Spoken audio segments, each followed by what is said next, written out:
Back in 1988, the Cannon Group would release a small little martial arts movie that would spawn one of Hollywood's most iconic action stars, one with swift kicks, endless vanity muscles, on-screen charisma up the yin-yang, and an ass that you can crack walnuts with. What's up out there, guys? Thank you as always for stopping by the channel. We're diving into Bloodsport today, the not-so-true story of a secret tournament where the best fighters in the world battle for supremacy, and it's a little movie that would launch the superstar career of Jean-Claude Van Damme.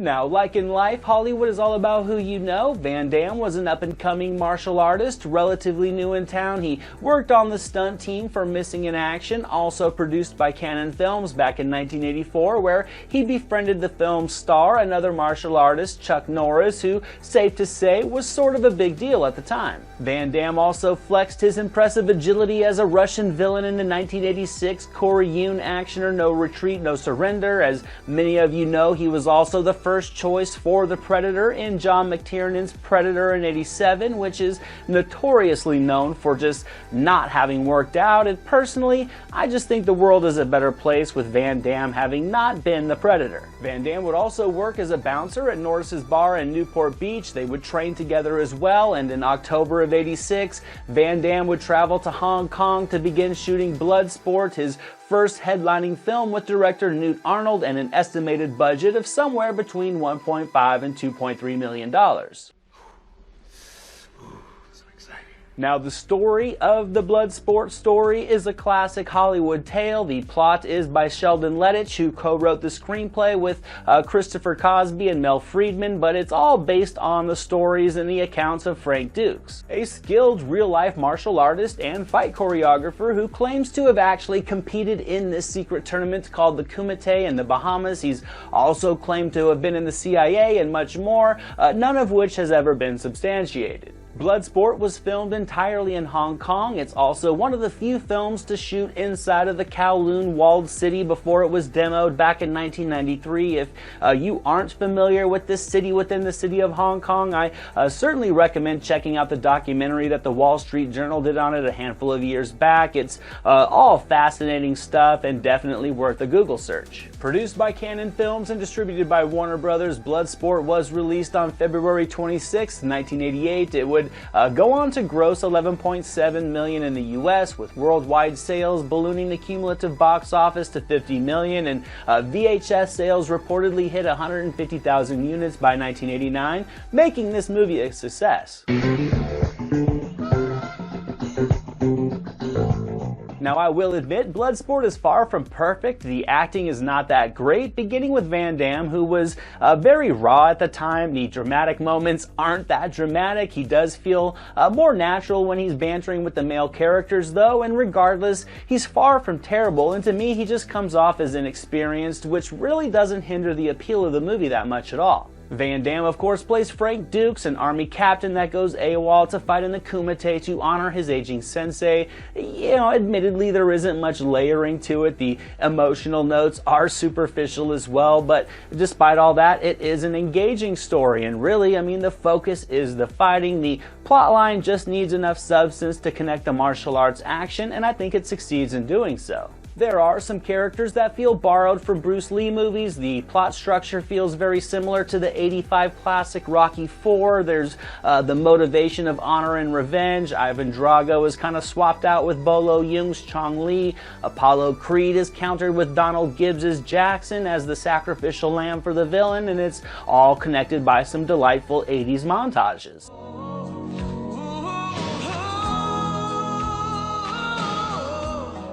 I don't think anybody would say the elements of Bloodsport reinvent the wheel, but when paired together with the charisma of Van Damme and adrenaline-pumping fight sequences, this movie shows that the wheel still works just fine when crafted properly, because just like Rocky IV, this movie is fantastic despite its blatant flaws, and I would go as far as to say the flaws in this movie are part of its charm as well. Paul Herzog's vibrant scoring really blends an Asian inspiration with classic 80s pop and rock, and it just gives the entire movie a pulse that just timestamps it in the decade. Songs like Fight to Survive and On My Own by Stan Bush, despite being completely on the nose, just instantly infuse the film with adrenaline, and throughout the movie I think the music is able to feed the film the needed energy to complement the fighting, the cheesy story cliches, and just all the endless bravado.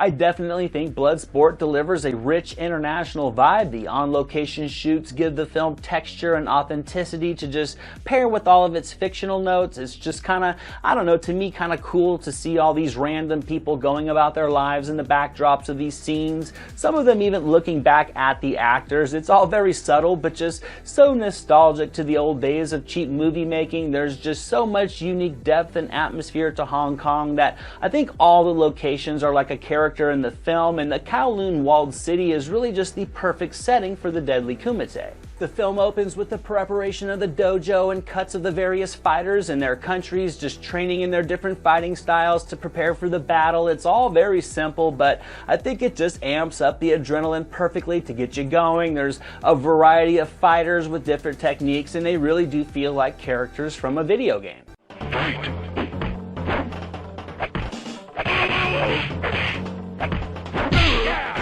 We then meet Van Damme's Frank Dukes, who's going to see his ailing sensei after a shockingly easy escape from his position in the army. This leads to a very lengthy flashback that is essentially the martial arts origin story of Dukes. And I must say, with all due respect, the casting of the younger Frank in this film is terrible. There's no way this kid grew up to be Van Damme, and it isn't just because he's wearing a New York Giants football shirt and a San Francisco Giants baseball hat. The legendary Roy Chow plays Tanaka, and as convenient as it all is, with Dukes stepping in to help spar with Tanaka's son, who eventually passes away, leading Dukes to train under Tanaka, it's still a very effectively heartfelt origin story, one that I think also allows Chow to subtly deliver the movie the best true performance in the entire roster. From there, the pace is quick, the story is thin, the action is plentiful, nothing that's going to command attention on Oscar night, but perfect for just late 80s martial arts action that's filmed for Western audiences.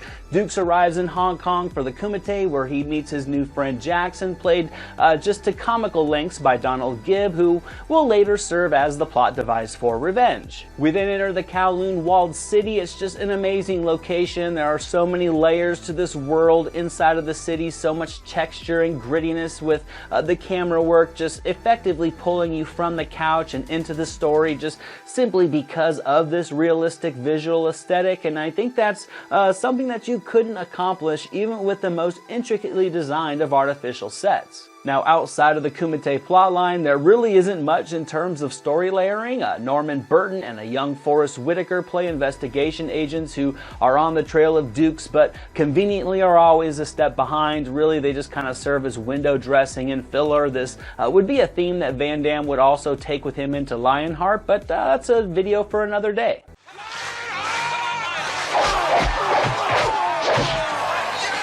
There's also this subplot of a journalist attempting to do a story on the mysterious Kumite, played by Leah Ayers. She pops up in a few scenes early on, and of course she captures the eye of Van Damme. They sleep together after some not so well acted scenes, and when Van Damme won't help her get into the Kumite, she just conveniently gets in anyways. You're kidding!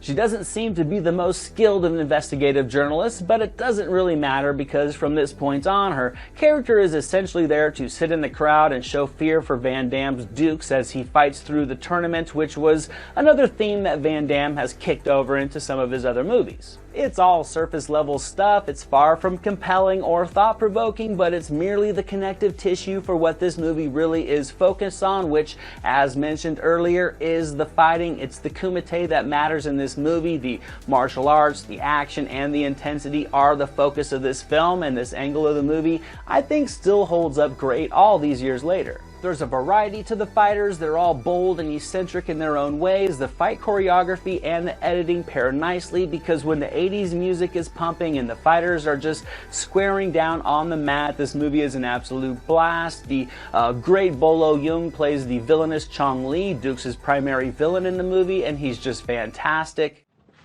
Very good. But break, not hit back. He really looks like a superhuman as he's working through the fighters, killing his opponent before the finale with dukes to just elevate the intensity in the most simplistic of ways. And really, once the kumite starts, the story between the fighting is very quick-paced, and it results in the film just having a nice, easily engaging flow to sweep you up in the charisma and the martial arts skills of Jean-Claude Van Damme. You can really see the confidence in Van Damme's performance, particularly on the mat. This makes up for his shortcomings as a traditional actor at the time. His finale with Jung is a great, just classic 80s showdown. The choreography, I think, really pops. It's adrenaline pumping, and when he takes the powder to the eyes, he just knows what to do. The self-awareness is there. He sells it in the most comical of ways to just make the entire sequence that much more engaging.